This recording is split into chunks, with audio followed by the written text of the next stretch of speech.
아이들이 있으면 제가 애들 신경 쓰게 되긴 해요. 애들 이게 히브리서 말씀 이게 참 재밌죠. 이게 엄마 아빠들이 율동을 잘하긴 하는데 아이들이 앞에 나오면 그냥 엄마 아빠는 다 배경이 됩니다. 예. 그리고 누가 좀 울 것 같이 찡얼찡얼 되는데 또 반주만 시작되면 또 율동을 해요. 예. 신기합니다. 애들은 이쁘죠. 예. 오늘 히브리서 47번째 시간. 오늘 설교 제목 함께 읽어보도록 할까요? 함께 읽습니다. 시작. 예. 우리 유치부 영화부 교사 선생님들 여름 사역 다시 찾아왔는데 새로운 마음과 다짐으로 힘써 주셔야 합니다. 특별히 영화부와 유치부 사역은 복음의 씨앗을 심는 좋은 시간이고 여름 사역은 이 일에 집중할 수 있는 더할 수 없는 좋은 기회가 되어집니다. 그러니 에너지를 좀 초집중해 주셔야 합니다.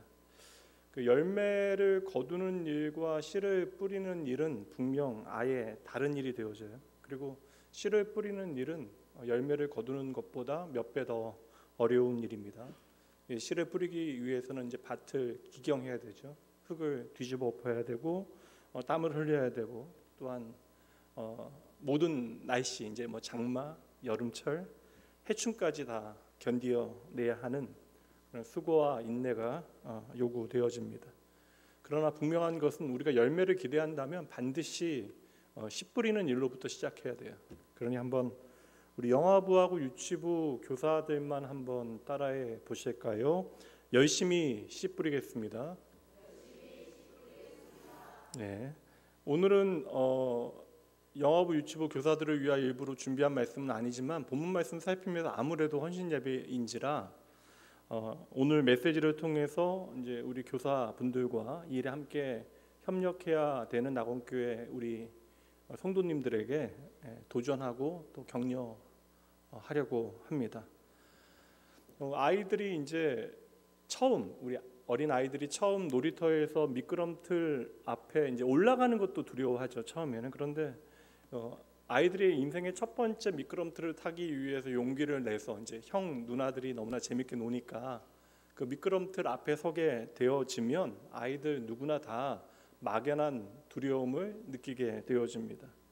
참 재밌는 게 뭐냐면 이렇게 두려움이라고 하는 것은 누가 알려준 것이 아님에도 불구하고 우리의 그냥 마음 안에 본성 안에 존재한다라는 것이죠. 그 아이들에게 인생을 가르쳐야 되는 어른들인 우리들도 마찬가지입니다. 나이가 들면 그 두려움이 사라질까 생각했는데 우리가 인생에 두려워하는 것들은 더 많아졌습니다. 그래서 인생에 굽이치는 위기의 순간마다 또 하나님 앞에서 어린아이가 그 미끄럼틀 위에 서 있을 때 이것이 떨어지면 어떡할까라고 하는 두려움으로 다가오는 것처럼 우리 안에도 다양한 모양의 막연한 두려움들이 마음에 스며들 때가 있죠. 제가 워낙 철학을 좋아했던 터라 플라톤으로부터 헤겔 같이 이제 거대 담론이 가능했던 철학의 흐름으로부터 이제 실존주의 철학까지 하이데거나 사르트르 같은 그러한 철학의 경향까지 두려움에 대해서 다루고 있는데 그 두려움이라고 하는 것은 단지 인간의 감정적인 차원으로 이제 설명하는 것이 아니라 모든 인간의 본연 안에는 두려움이 있는 것이고 그 두려움으로 인간의 존재를 이제 증명합니다. 그러니까 사람이기 때문에 이제 그러한 막연한 두려움이 있다라는 것이죠. 그래서 두려움은 처음 미끄럼틀을 타게 되어지는 어린 아이들뿐만 아니라 이 세상에 존재하는 모든 사람들에게는 두려움이 있습니다. 그 대상이 사람일 수도 있고 우리의 삶에 벌어지는 사건이나 일이 되어질 수도 있고 우리의 미래에 대한 불안이나 혹은 죽음에 대한 문제일 수도 있습니다. 저도 이제 지나면서 이제 주변 사람들 이제 아내하고 얘기하고 주변 사람들 보면서 생각보다는 겁이 좀 없다라는 사실을 좀 하기를 겁 없다는 얘기하고 막 좀 울 보이긴 한데 이게 그 갱년기 영향도 있는 것 같고 후회가 되는 건 아이고 강단에서는 제가 이렇게 막 알거든요. 이게 한번 목회자, 설교자가 울게 되면 그날 설교한 건 다 잊혀지고 그냥 성도님들 중에 우시는 분 계시는데 제가 목사님 불쌍해서 우는 것 같아가지고 가능하면 메시지 전하면서 이제 감정을 잘 추스리라고 생각하는데 이게 쉽지는 않아요. 제게도 그렇게 또 이렇게 생각해 보니까 이런저런 막연한 두려움들이 있습니다. 그래서 어느 날에는 그냥 모든 것들을 능히 다 감당해낼 수 있을 것이라 생각되는 날도 있고, 어느 날에는 정말 아무것도 내가 할 수 있는 것이 없을 것처럼 여겨지는 그런 순간들도 있습니다. 그래서 엄밀히 따져보면 인간은 누구나 두려움을 가지고 있는데 신앙의 여정도 마찬가지가 아닐까라는 생각을 해봐요. 기독교 철학에서 두려움이라고 하는 것은요, 모든 죄인들이 가지게 되어지는 그런 본성이 되어집니다. 우리가 두려움을 통하여 신적 존재를 희구하게 돼요. 찾게 되어집니다. 그러니까 우리가 두려움으로 신을 찾게 되어지는데, 두려움으로 우리가 하나님이라고 고백하며 하나님이라 부르는 신을 찾을 수는 있지만 그 두려움 자체가 십자가에 달린 예수 그리스도께서 하나님이라는 사실을 인정하게 만드는 것은 아니라는 것이죠. 오늘 말씀은 사실 이제 예수 그리스도의 그 피 묻은 복음, 그 예수 그리스도를 통하여 우리에게 주어진 새 언약에 대한 말씀이 앞서 나왔는데, 오늘 말씀에 또 갑자기 두려움에 대한 내용이 나옵니다. 그래서 이 두려움이 어떻게 하나님과 이제 연결되어지는가, 이제 그 과정을 오늘 말씀을 좀 살펴보도록 할게요. 지난주 나누었던 말씀이 15절과 16절인데 오후 시간이니까 함께 읽어보도록 할까요? 너희는 하나님의 은혜에 이르지 못하는 자가 없도록 하고 또 쓴뿌리가 나서 괴롭게 하여 많은 사람이 이로 말미암아 더럽게 되지 않게 하며 음행하는 자와 혹 한 그릇 음식을 위하여 장자의 명분을 판 에서와 같이 망령된 자가 없도록 살피라. 제가 지난주에 이 부분에 대해서 꽤 좀 자세한 설교 준비를 했는데 이제 앞에 설교를 좀 많이 하다 보니까 이 부분 그냥 넘어갔어요. 거의 설명 없이 그냥 뛰어 넘었습니다. 그런데 15절과 16절 말씀에 보면 이렇게 은혜에 이르지 못하는 자가 없도록 하고 더럽게 되지 않게 하며 16절의 마지막 망령된 자가 없도록 살피라.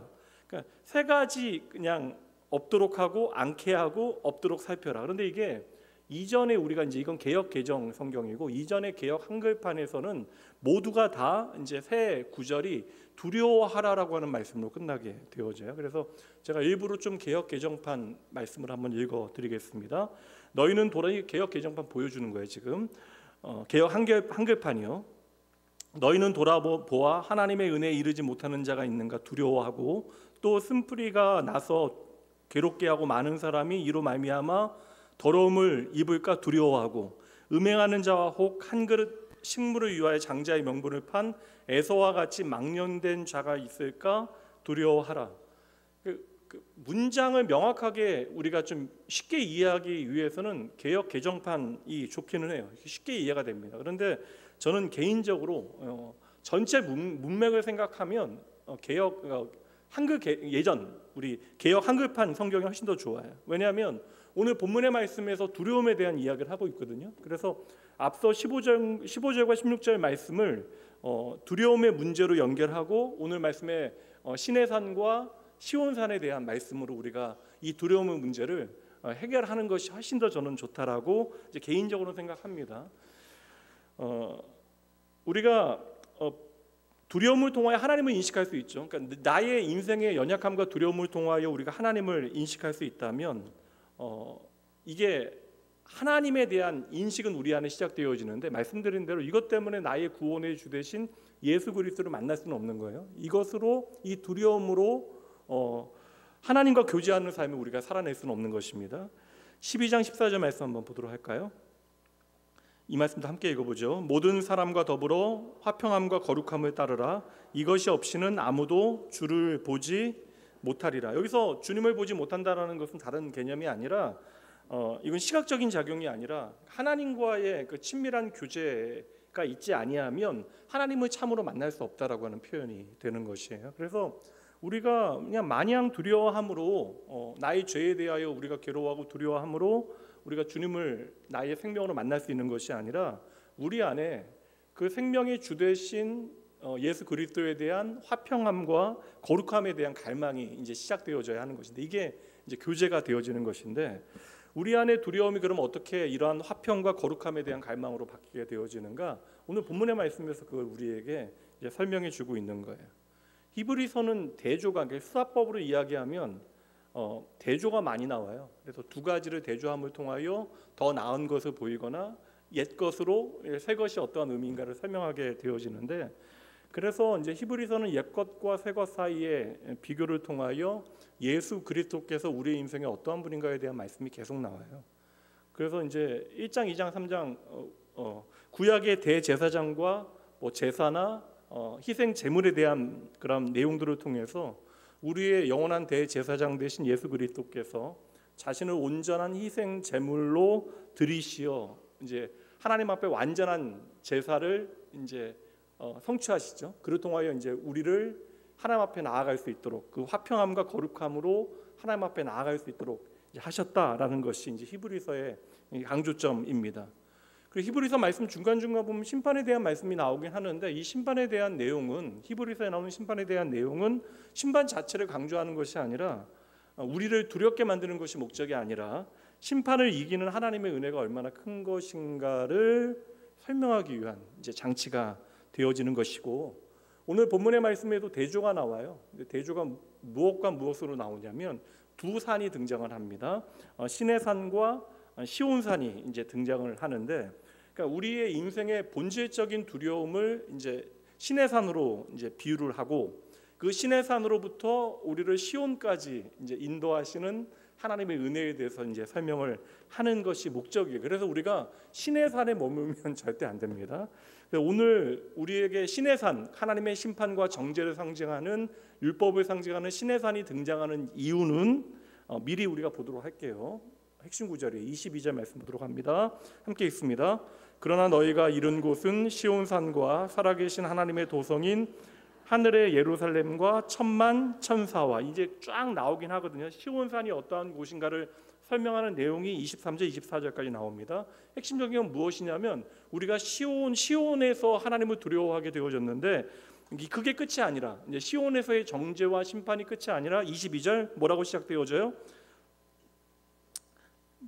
뭐라고 시작되냐? 이 정도는 좀 대답을 하셔도 되지 않을까요? 22절 처음 시작이 뭐예요? 그러나. 그러니까 우리는 그 시내산에 머무는 것이 아니라, 그러나 우리가 어디에 이르게 되어진다고요? 시온산에 이르게 되어진다. 그럼 시온산에서 우리가 보게 되어지는 것이 무엇인가? 시내산에서 보게 되어지는 것이 무엇인가? 이것을 이제 살펴보면 되는 것이죠. 핵심적인 구절은 그러나 너희가 이른 곳이 시온산이다. 이게 핵심적인 구절이 되어지는 거예요. 시내산의 율법에 따르면 우리는 심판받고 정죄당해야 되는데, 이게 우리의 끝이 아니라는 거예요. 그래서 이제 광야에서 끝없이 불순종하는 이스라엘 백성들이 버림받는 것이 아니라 그들에게 여전히 하나님의 약속의 땅이 준비되어져 있는 것처럼, 우리가 끝내 이르게 되어질 곳은 바로 시온산 하나님의 약속의 땅이다. 이게 오늘 본문의 가장 중요한 내용입니다. 그래서 우리가 하나님의 안식에 들어갈 수 없는, 하나님의 그러한 화평에 들어갈 수 없는 자격 없는 사람들인데, 죄인들인데, 우리가 자격이 없기 때문에 누가 오셔야 돼요? 우리의 영원한 대제사장 되신 예수 그리스도께서 저와 여러분을 찾아오셔야만 한다. 이게 여러분 집에서 다시 읽어보시면 히브리서 1장, 2장, 3장, 4장만 읽어도 히브리서 전체 내용이 무엇인지 충분히 이해가 되셔야 하고, 오늘 이렇게 읽을 때 머리가 좀 시원해지는 느낌이 드시면 히브리서 설교를 여러분들이 지금까지 잘 들어오신 거예요. 그러니까 지금 히브리서는 오늘 두 산을 통하여, 시내산과 시온산의 대조를 통하여 율법의 정죄를 받게 되어져서 죄인임을 깨닫게 되어진 우리에게 하나님께서 베푸시는 십자가의 은혜가 얼마나 놀라운가를 너희가 기억해라. 이게 가장 중요한 핵심입니다. 그래서 제가 히브리서 설교하면서 늘상 말씀을 드리지만 요한계시록 설교도 동일해요. 기독교는요, 공포와 두려움을 사용하는 종교가 절대 아닙니다. 기독교는 관계의 종교가 되어져야 돼요. 그래서 기독교의 진리가 혹 사람들을 두려움과 공포 가운데 몰아가게 되어지면 기독교의 진리인 척하는 것들이 이것은 아주 저급하고 비열한 비진리의 이단들이 사용하는 방법이 되는 것이다. 그래서 히브리서는 우리에게 심판에 대한 두려움을 심고자 기록되어진 성경이 아니라 예수 그리스도께서 십자가를 통하여 보여주신 그 복음의 은혜가 얼마나 크고 놀라운 것인가를 증명하여서 저와 여러분으로 하여금 예수 그리스도의 십자가만 바라보고 그것 의지하며 살아가게 하는 것이 목적이에요. 그래서 제가 이미 이제 11장 12장에 계속 강조드렸는데 히브리서가 보여주고자 하는 믿음의 핵심은 무엇입니까? 우리가 믿음장 다 살펴왔잖아요. 히브리서의 믿음의 핵심은 누구를 보여주는 거예요? 예수 그리스도를 보여주는 것이다. 그러니까 믿음의 핵심은 그냥 예수 그리스도인 거예요. 그래서 다시 히브리서 12장 2절 말씀, 히브리서의 가장 중요한 말씀 가운데 한 구절이죠. 이 말씀 보도록 합니다. 함께 읽어봅니다. 믿음의 주여 또 온전하게 하신 이인 예수를 바라보자. 그는 그 앞에 있는 기쁨을 위하여 십자가를 참으사 부끄러움을 개의치 아니하시더니 하나님 보좌 우편에 앉으셨느니라. 아멘. 영원한 기쁨을 위하여 당장의 부끄러움, 당장의 낮아짐, 당장의 수치를 개의치 아니하셨다. 그것으로 하나님의 영광이 무엇인지를 보이셨다는 말씀이에요. 그래서 오늘 말씀의 시내산과 시온산도 우리에게 예수의 십자가 복음이 무엇인지를 설명하는 장치가 되어지는 거예요. 그래서 오늘 설교 제목이 무엇이라고요? 그래서 우리가 어디로 가야 돼요? 시온으로 가야 하는 것입니다. 우리가 나를 죄인이라고 정죄하는 시내산의 두려움으로 머물고 있는 것이 아니라 어서 은혜의 복음이 선포되어지는 시온으로 가자꾸나 우리를 초청하시는 하나님의 부르심이 본문의 말씀입니다. 여기까지만 제대로 이해하시면 설교 끝 아니라는 건 아시죠? 교사들은 뭘 잘하셔야 되겠어요? 그러면 교사들은 뭘 잘하셔야 돼요? 길 안내를 잘 하셔야죠. 아이들을 이제 시내산으로부터 시온까지. 이게 얼마나 이거 여러분 저만 놀라운 건데 우리 이번에 보니까 출애굽기던데요. 딱 오늘 어떻게 딱 본문이 출애굽기 본문하고 딱 맞는. 제가 일부러 맞추려고 한 것도 아닌데 꼭 이런 얘기하면 그냥 뭐가 신기하냐, 너만 신기하지 뭐. 그래서 우리 아이들이 당장 다 이해하지 못한다 할지라도 시내산에 머물러 있게 하면 안 돼요. 우리 교사 선생님들도 이 시내산에만 머물러 있으면 안 됩니다. 이거 시온의 기쁨을, 그 은혜의 복음을 먼저 여러분들이 확신 가운데 누리셔야 돼요. 안 그러면 성경학교 또 이게 막 억지로 때우게 됩니다. 그럼 먼저 이제 시내산에 대한 내용을 우리가 살펴야 시온으로 갈 수 있으니까 시내산에 대한 설명을 18절과 19절에서 보도록 합니다. 너희는 만질 수 있고 불이 붙는 산과 침침함과 흑암과 폭풍과 이제 이런 상징들 보면 이미지가 뭔지는 아시겠죠? 좀 좋아요, 나빠요? 뭐 잘 아시네요. 나팔 소리와 말하는 소리가 있는 곳에 이른 것이 아니라 그 소리를 듣는 자들은 뭐라고 이야기합니까? 더 말씀하지 아니하시기를 구하였나니. 이게 뭐냐면 이게 시내산에서는 하나님께서 나에게 말씀하시면 안 돼요. 너무 무섭기 때문에 하나님의 말씀을 듣기가 공포스러운 거예요. 그래서 시내산에 등장하는 이러한 그 단어들을 보세요. 등장하는 단어들이 불붙는 산과 암흑과 폭풍과 천둥과 같은 나팔 소리, 그리고 큰 말하는 소리, 나를 두렵게 하는 고함 소리. 그 시내산의 이미지는 뭐예요, 여러분? 그래서 시내산은 이러한 것들을 통해서 야 가까이 오지 마라, 출입 금지, 이러한 이제 두려움을 갖게 만드는 거예요. 그래서 너희가 이룬 곳이 아니다라고 이야기하고 있는 것이죠. 그래서 시내산 가까이 가기는 했는데 하나님의 말씀 자체가 너무나 두려워서 그 소리를 듣고 있는 사람들이 19절 말씀 마지막에 뭐라고 이야기해요? 더 말씀하지, 하나님께서 더 말씀하지 아니하시기를 구할 정도로다. 하나님의 말씀이 주어지니까 너무나 무서운 거예요. 이제 이 말씀은 출애굽기 말씀에도 나와요. 출애굽기 20장 19절 말씀입니다. 함께 읽죠. 모세에게 이르되 당신이 우리에게 말씀하소서 우리가 들으리이다. 하나님이 우리에게 말씀하시지 말게 하소서 우리가 죽을까 하나이다. 그러니까 이 말씀 보면 뭐냐, 오늘 본문의 말씀도 나오는데 이게 사람뿐만 아니라 짐승, 모든 생명체는 하나님의 임재가 있는 시내산, 그러니까 시내산에 하나님의 임재가 나타나 있을 동안에는 그 산에 접근하면 안 돼요. 그러니까 산 안에 들어가서도 안 되고 접촉해서도 안 되고, 이거 하나님의 명령입니다. 그러니까 이런 명령 앞에 하나님의 임재가 분명 보이는데 두려움의 대상이 되니까 가까이 갈 수도 없어요. 그들 안에 두려움은 더 깊어져 가는 것입니다. 거룩한 하나님의 땅에 거룩하지 못한 죄인들이 들어갈 수 있는 방법 자체가 없는 거예요. 들어가면 죽는 거예요. 그러니까 이것은 여러분 막연한 공포가 아니라 실제하는 하나님의 임재 앞에 실제하는 우리의 공포가 되는 것이죠. 나는 절대 하나님 앞에 나아갈 수 없는 죄인이구나. 이것만 확인하게 되는 거예요. 하나님께서는 단 모세에게만 시내산에 오르는 것을 허용하시는데 문제는 모세도 무서워합니다. 21절 그 보이는 바가 이렇듯 무섭기로 모세도 이르되 뭐라고요? 내가 심히 두렵고 떨린다 하였느니라. 그러니까 애굽의 사슬을 끊고 이제 애굽의 죄의 사슬을 끊고 광야로 나온 거예요. 홍해를 건너서. 그래서 홍해 사건을 바울 사도는 세례로 이야기하는데 이렇게 하나님의 백성이 되어진 이스라엘 백성들에게 이제 이 시내산에서 하나님의 율법, 하나님의 법, 이게 법이 주어진다라는 것은 그 백성을 우선 애굽 땅에서 인큐베이트 하신 거잖아요. 이렇게 자라게 하신 거잖아요. 그러니까 백성을 만드시고 그들에게 하나님의 나라의 법을 시내산에서 주신 거예요. 그게 율법이 되어지는 것입니다. 근데 하나님의 율법 앞에 서게 되어지니까 내가 죄인이라는 사실만 깨닫게 되어지는 거예요. 그 하나님의 거룩하신 임재 앞에 내가 도무지 나아갈 자격이 없다라는 사실만 확인하게 되어지니 이게 너무나 무서운 거죠. 그러니까 하나님의 말씀이 내게 주어지면 주어질수록 더 주눅들고 더 공포스러운 일이 되어지는 것입니다. 그러니 우리가 오늘 하나님의 말씀 앞에 담대히 나아갈 수 있는 것, 그리고 그 말씀을 통하여 은혜 받을 수 있는 것이 얼마나 놀라운 일인지를 여러분 아셔야 한다는 것이죠. 근데 단 중요한 게 뭐냐면 우리가 오늘은 예수 그리스도의 은혜를 통하여 오늘날은 예수 그리스도의 그 구속의 은혜를 통하여 하나님의 은혜의 보좌 앞으로 언제나 담대히 우리가 나아갈 수 있잖아요. 아버지 하면서 나아갈 수 있기 때문에 그 은혜에 너무 취해 있게 되어지면 또 나도 모르게 하나님을 경외하는 마음을 이제 놓치기 쉽습니다. 그러니까 은혜가 너무나 당연한 것이 되기 쉽다.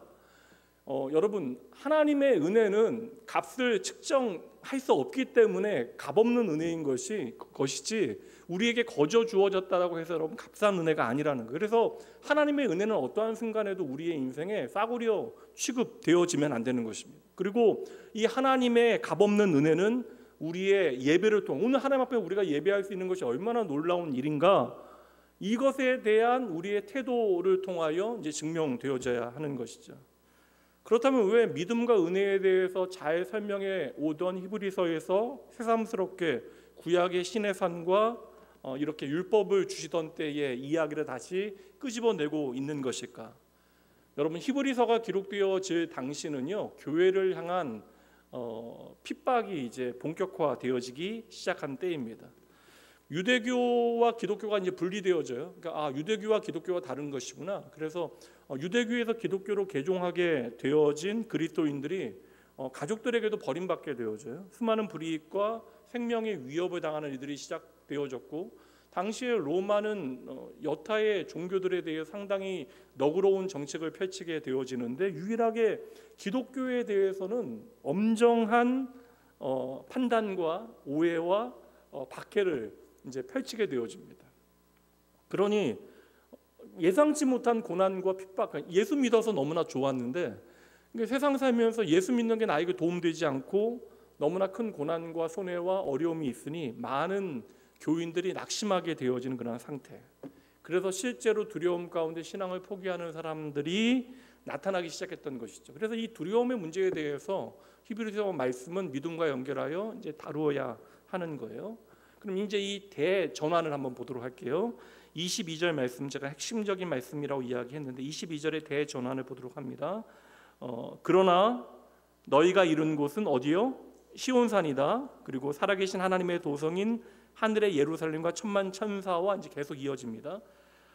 우리의 죄의 결과가 두렵다고 이야기했잖아요. 시내산. 그래서 우리가 죄인인 우리가 하나님 앞에 나아갈 수 없구나. 그래서 죄인된 내가 하나님 앞에 나아갈 수 없다라는 사실을 시내산에서 확인하게 되어져요. 그래서 두려움에 사무쳐서 우리가 하나님 앞으로 한 걸음도 나아가지 못하는 우리 자신을 확인하게 되어집니다. 그런데 22절 말씀에 그러나라고 하는 말씀으로 시작된다라는 거예요. 이제 그럼 22절부터 24절까지 읽을게요. 앞에 나왔던 시내산에 대한 여러 이미지들이 있는 것처럼 이 시온 산에 대한 여러 이미지들이 이제 펼쳐지게 되어집니다.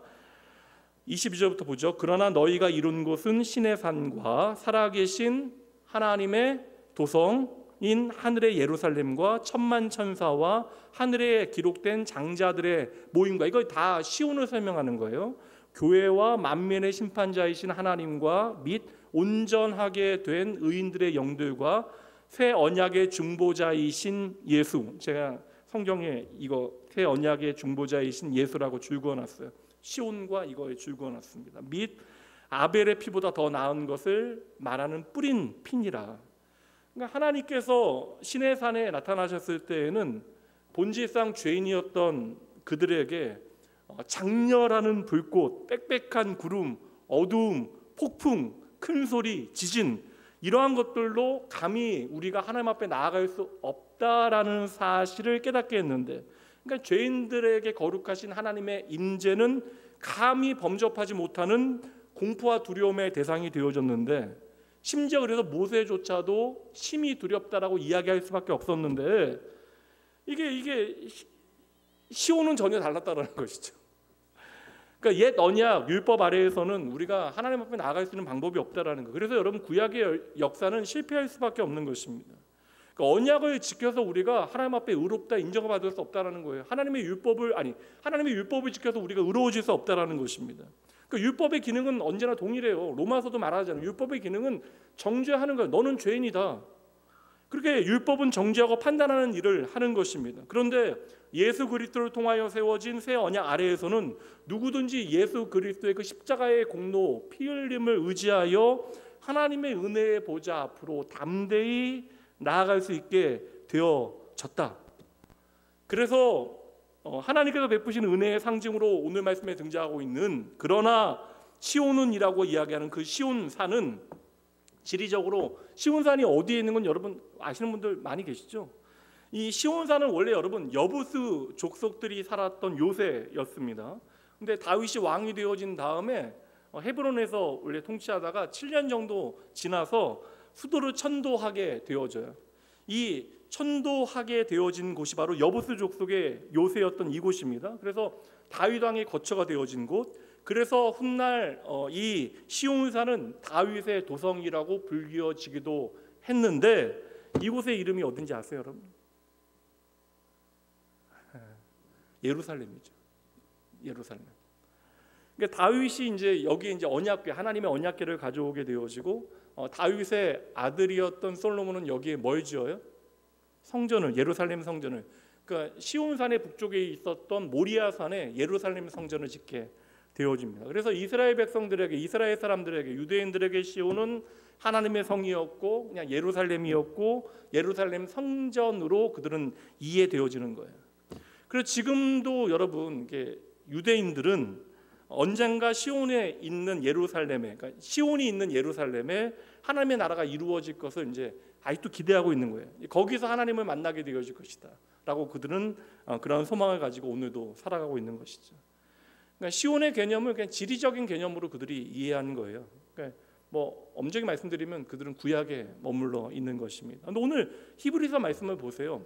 22절부터 24절 말씀에 보면 시온산의 풍경을 그려주고 있는데 보세요. 22절에 보면 살아있는 하나님의 도성, 그리고 그곳은 하늘의 예루살렘, 그리고 천만 천사가 있고요. 하늘에 기록된 장자들의 총회이고 의롭다 선포하시는 하나님 아버지가 계시고 온전케 되어진 의인들의 영들이 있는데, 가장 중요하게 나오는 7번째 나오는 표현이 있습니다. 무엇입니까?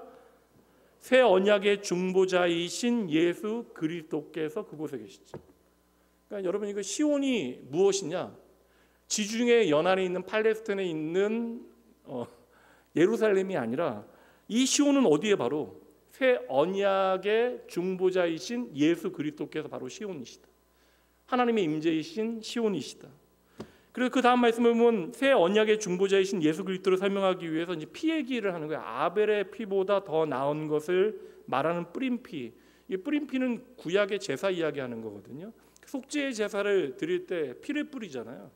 그래서 지금 아벨의 피라고 하는 것은 여러분 죄인을 정죄하는 거예요. 심판하는 거예요. 너희가 죄인이라는 것을 보여주는 것이 아벨의 피라면 아벨의 피보다 더 나은 것을 말하는 뿌린 피라고 하는 것은 예수 그리스도의 은혜의 보혈을 설명하는 거예요. 죄인을 위하여 흘리신 당신의 피, 우리를 의롭게 하시기 위하여 희생 제물로 뿌려진 예수의 보혈을 의미하는 것입니다. 그래서 시온은 바로 새 언약의 중보자이신 예수 그리스도를 가르치는 것이다. 그러니 만약에 오늘날도 사람들이 이해하는 것처럼, 이게 사실 극단적 세대주의자들은 오늘도 예루살렘, 지리적 예루살렘의 회복을 계속 이야기하는데, 물론 예루살렘도 회복되어지고 다 회복되어져야죠.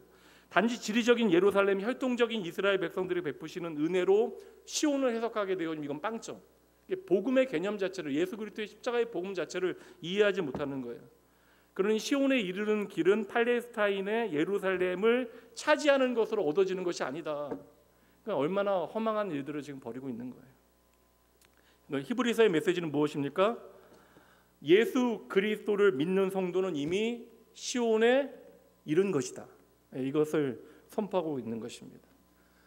그러니까 저와 여러분의 죄를 지시고 죽으시고 부활하신 만왕의 왕 되신 주님께서 온 우주를 다스리시는 그 하나님의 도성이 바로 시온이 되어지는 거예요.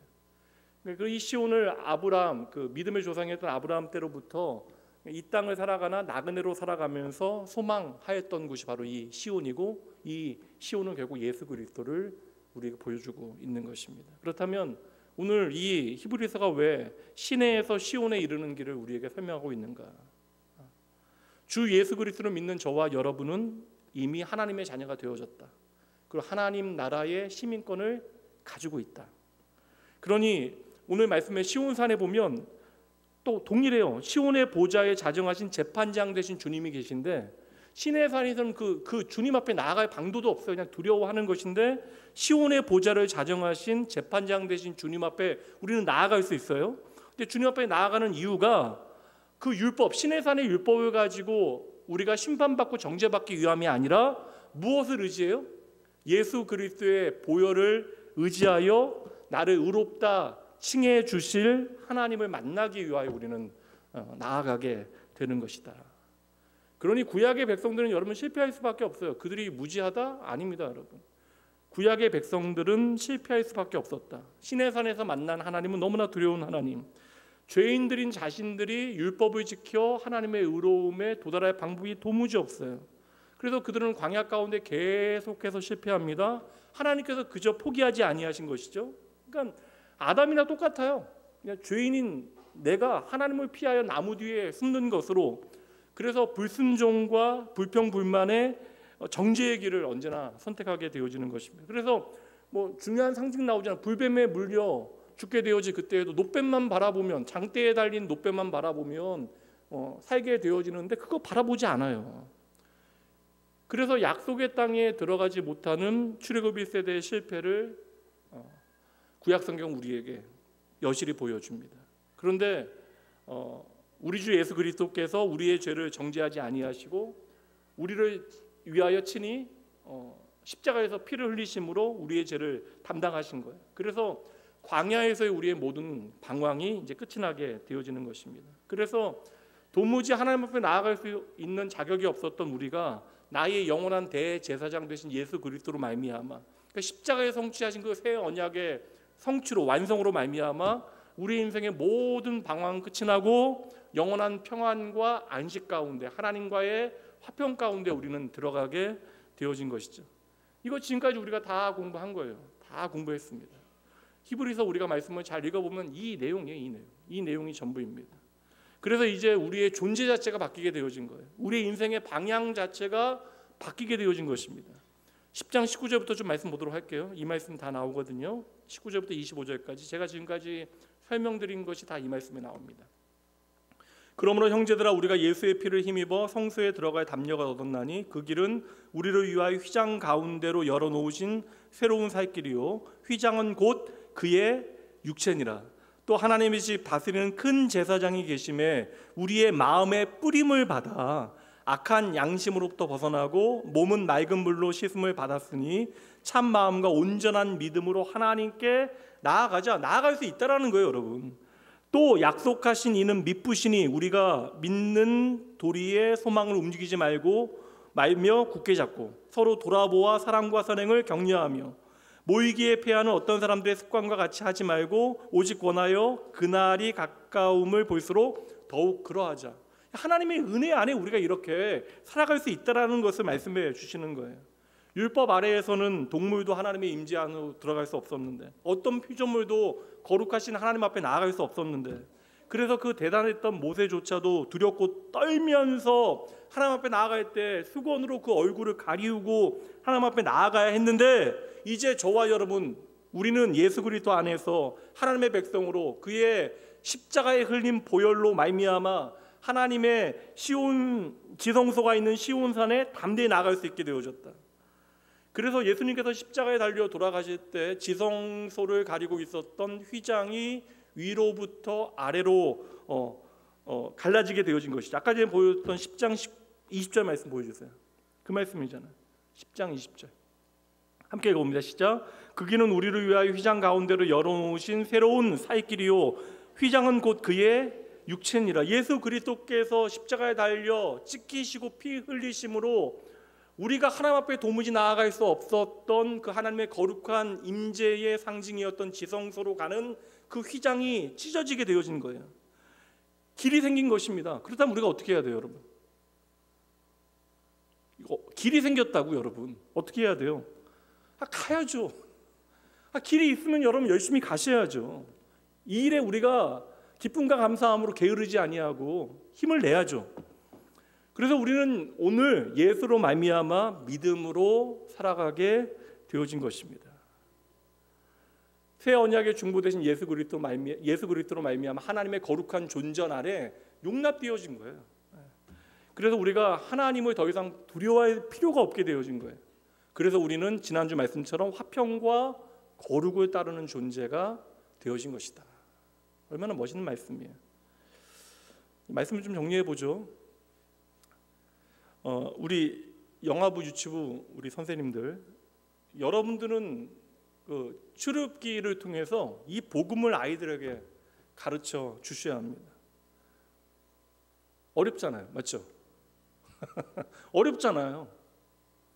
아니 쉬워 여러분?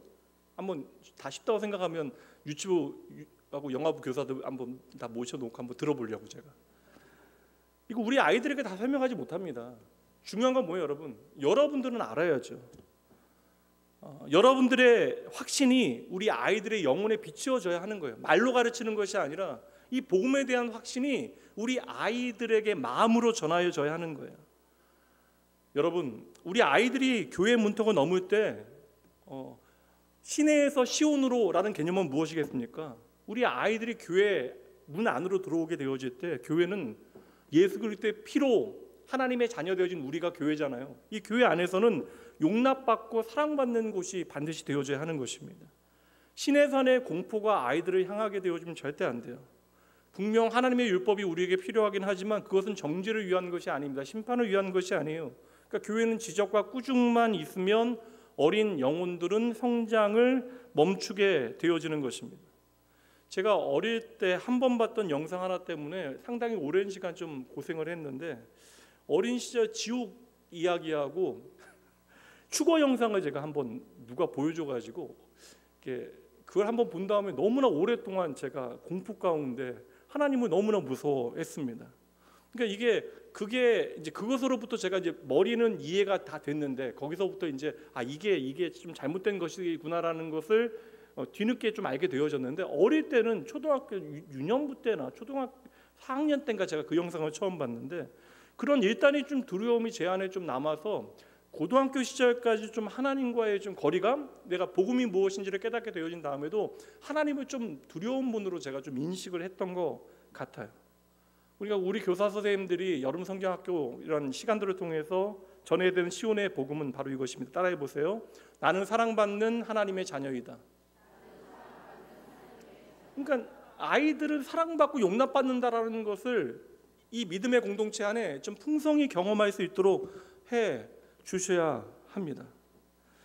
제가 어릴 때 교사 선생님들, 제가 선생님들 예배 시간에 딴짓하면서 우리들한테 막 예배 잘 드리라고 이야기하면 그렇게 화가 나고 막 짜증이 났어요. 아이들이 예배를 배우려면 선생님들이 얼마나 예배를 소중히 여기는가를 보여주셔야 하는 것이죠. 하나님을 사랑하는 교사들을 통하여 아이들도 하나님을 사랑하는 법을 배우게 되어지는 것입니다. 제가 청년사역 처음 시작할 때요, 그 교회 이제 유년부에 그러니까 유년부 초등부가 오후 예배가 옛날엔 다 오후 예배 있었던 거 아세요? 지금 교사들 다 힘들다고 이야기하시는데 9시 예배 드리고 나서 또 1시 반 예배를 또 드렸어요, 애들은. 오후 예배 때 제가 그때 한 번은 제가 청년 대학 모임 끝나고 우리 청년 교사들이 좀 있어서 거기 유년부 제가 한번 올라가 봤더니 오후 예배 때 예배를 드리고 있는데 일부 교사들이 교사실에 들어가서 놀고 있는 거예요. 그러니까 애들은 예배 드리고 있는데 교사들이 교사실에 들어가서 놀고 있는 겁니다. 이게 지금까지도 열불이 막 나요, 저는. 아이들 영혼 망가지게 하는 거예요. 그렇잖아요. 그때부터 어린아이들은 무슨 생각하겠어요? 나도 빨리 커서 교사 돼야지. 그럼 예배 안 드릴 수 있는데. 그러니까 예배는 때워야 되는 거, 버텨야 되는 거, 그런 율법적인 시간, 이거 내가 억지로라도 좀 참아내야 되는 시간으로 아이들에겐 다가오게 되어지는 것이죠. 그러니 여러분, 하나님을 향한 교사 선생님들의 태도와 자세가 정말 중요합니다. 하나님과 원수되어졌던 우리가 우리의 영원한 대제사장 되신 예수로 말미암아 우리를 위하여 완전한 제물이 되어 주셨잖아요. 그래서 십자가에서 당신의 피를 흘려 주셨기에 이제 우리가 하나님과 친해진 거예요. 화목하게 되어진 것입니다. 그러니 여러분, 교사 선생님들이 먼저 하나님과 친해지시고 화목하셔야 돼요. 여러분들 시내에만 머무지 마시고 여러분 시온으로 나아가셔야 합니다. 하나님과 더 친해지셔야 돼요. 예수 그리스도께서 저와 여러분의 손을 이끌고 우리가 시내에서 시온으로 간 것이 아니라 하나님께서 그 모든 과정에 동행하셨잖아요. 예수 그리스도께서 저와 여러분의 손을 붙잡고 시내에서 시온까지 이끌어 가셨듯이 교사는 그리고 모든 믿음의 어머니와 아버지는 예수의 복음을 통하여 두려움에서 담대함으로 인도하는 다리, 증검 다리가 되어 주셔야 한다. 이 말씀 딱입니다. 에베소서 2장 13절 말씀 함께 읽습니다. 이제는 전에 멀리 있던 너희가 그리스도 예수 안에서 그리스도의 피로 가까워졌느니라. 아멘. 예수 그리스도의 피로 말미암아 우리가 하나님과 친해진 거잖아요. 화목하게 되어지고 가까워진 것뿐만 아니라 우리가 예수로 말미암아 하나님과 화목하게 되어진 것뿐만 아니라 그 다음에 중요한 게 뭐예요? 주 안에서 함께하는 모든 믿음의 가족들과 가까워졌다라는 거예요. 이게 여러분 성도의 교제입니다. 그냥 우리가 재밌게 놀고 신나게 취미생활 같이 하는 게 아니라 예수 그리스도의 피로 말미암아 우리가 한 가족이 되어지는 것, 예수 안에서 아름다운 믿음의 교제를 나누는 것, 이게 바로 성도의 교제가 되어지는 것이죠. 그러니까 내 기질이나 나하고 성향이 맞아서 저 사람들하고 가까워지는 것이 아니라 예수 그리스도의 피로 말미암아 우리는 복음 안에서 가까워져야 하는 그러한 관계가 되어진 것이죠. 그러니까 우리가 낙원교회에 나오게 되어진 것도 여러분 이게 하나님의 은혜가 우리 가운데 있기에 가능한 일이에요. 좀 끄덕끄덕 하시고 좀 그러셔야 되는 거 아닙니까? 내 마음대로 내가 나오고 나오지 않고 할 수 있는 것이 아닙니다. 내 마음대로 여러분 교회를 선택하는 것이 아니라는 거예요. 예수의 보혈, 그 피의 은혜가 우리를 사로잡고 있기 때문에 우리는 낙원교회라고 하는 이 울타리 안에서 복음의 은혜를 한 가족으로 함께 누리고 나누고 있는 것이죠. 그러므로 우리가 이제 교회 안에서 해야 되는 일은 무엇이냐? 우리가 예수 그리스도의 복음을 통하여 하나님의 은혜를 발견했다면 이제 그 십자가의 복음을 따라가는 일에 내가 열심내야 하는 것이고, 우리가 함께 그 십자가의 복음 앞으로 더 가까이 나아가기 위해서 서로 격려하고 위로하고 세워주는 일들을 우리가 열심히 감당해야 하는 것이고, 이게 바로 특별히 집중할 수 있는 여름 사역의 현장이 되어져야 하는 것이죠. 보통 이게 사람이 어쩔 수 없어요. 내 자식 커가면 그 부서에 따라 관심이 옮겨갑니다. 그래서 여러분의 아들, 딸이나 손주들이 영화부나 유치부에 없다 할지라도 그 영화부, 유치부가 여러분들 신경 쓰이셔야 합니다. 여름 사역 때는 특별히 여러분 좀 무심양면으로 여러분 좀 함께 해 주셔야 하고, 좀 와서 좀 돌아 한번 보셔야 되고, 왜 오셨어요? 물어보면 그냥 우리 애들이니까 보러 왔다고. 그렇게 하시는 것이 여러분 마땅한 일입니다. 오셔서 좀 응원해 주셔야 돼요. 우리 선생님들 뭐 이렇게 바카스 한 병이라도, 바카스를 너무 먹어서 속 쓰릴 정도로 좀 챙기시는 분들이 좀 계셔야 돼요. 오늘 우리가 함께하는 이유가 여러분 분명해야 합니다. 한번 따라해 보시죠. 우리는 함께 십자가를 바라보기 위해 모였습니다. 이제 끝났어요, 여러분. 성장은 아픔이 필수입니다. 성장에는 반드시 있어요. 그러나 우리가 신의 산의 두려움만 바라보게 되어지면 발걸음이 멈추게 되어져요. 그러나 예수님께서 당신의 그 피를 통하여, 그 보혈을 통하여 우리가 시온산으로 나아갈 수 있도록 길을 열어 놓으시고, 우리가 홀로 가지 못할까 봐 주님은 친히 우리의 손을 붙잡고 시온으로 인도해 가셨으니까, 그 시온 백성 되어진 저와 여러분이 해야 되는 일은 이제 우리 아이들의 작은 손을 붙잡고 그 시온으로 안내해야 하는 것이죠. 교사 핸드북 제가 봤거든요. 유치부, 영화부 감사하면 영화부는 저 티 챙겨주셨어요. 이쁜 티. 제가 오늘 입었는데 여기 위에 보니까 작아가지고 입었다 벗었습니다.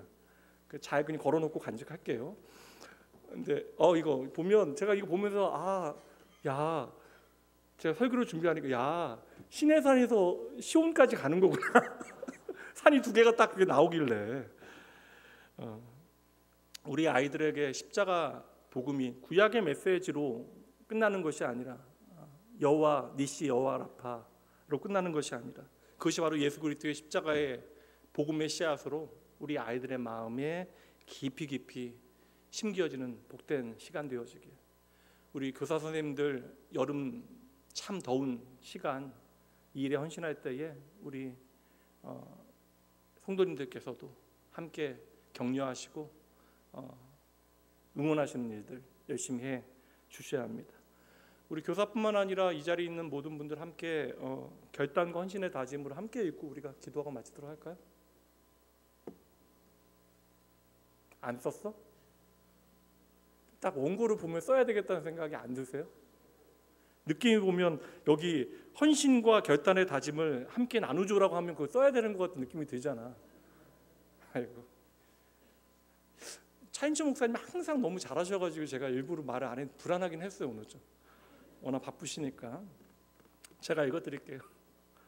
하나님, 예수님께서 열어주신 시온으로 길을 따라 아이들의 두려움을 은혜로 바꾸는 안내자가 되겠습니다. 말씀과 기도로 나 먼저 당신 가까이 따르고 내게 허락하신 작은 손 하나하나를 예수님께 인도하겠습니다. 진리의 성령님, 우리의 모든 연약함과 부족함을 채워 주시옵소서. 기도합니다. 믿음의 주신 하나님, 우리 아버지, 모든 것이 하나님의 은혜입니다. 주여, 또다시 어린 영혼들을 위하여 땀 흘려야 하는 때가 되었습니다. 먼저 저희들을 신의 산의 두려움에서 시온산의 담대함으로 옮기신 주의 놀라운 사랑에 깊이 감사하게 하시고, 오늘 주님 앞에 헌신을 고백하는 모든 교사들의 손에 성령의 능력을 더하시어 아이들의 작은 손을 붙잡고 하나님의 은혜의 산으로 이끌게 하여 주시옵소서. 낙원교회 모든 성도들이 한마음으로 다음 세대를 그 가슴에 품게 하시되, 여름 성경 학교를 통해 많은 아이들이 예수를 나의 생명으로 만나는 놀라운 은혜가 가득 넘치게 하여 주시옵소서. 일이 많을수록 예상치 못한 실수가 생길 수 있습니다. 주 예수 그리스도의 넉넉한 마음을 우리 가운데 허락하시어 우리 교사들에게도 더할 수 없는 감사의 간증이 넘쳐나는 귀한 사역의 현장 될 수 있도록 주여 함께하여 주시옵소서. 우리의 작은 손을 통하여 놀라운 은혜를 전하실 우리 주 예수 그리스도 그 이름으로 축복하며 간절히 기도합니다. 아멘.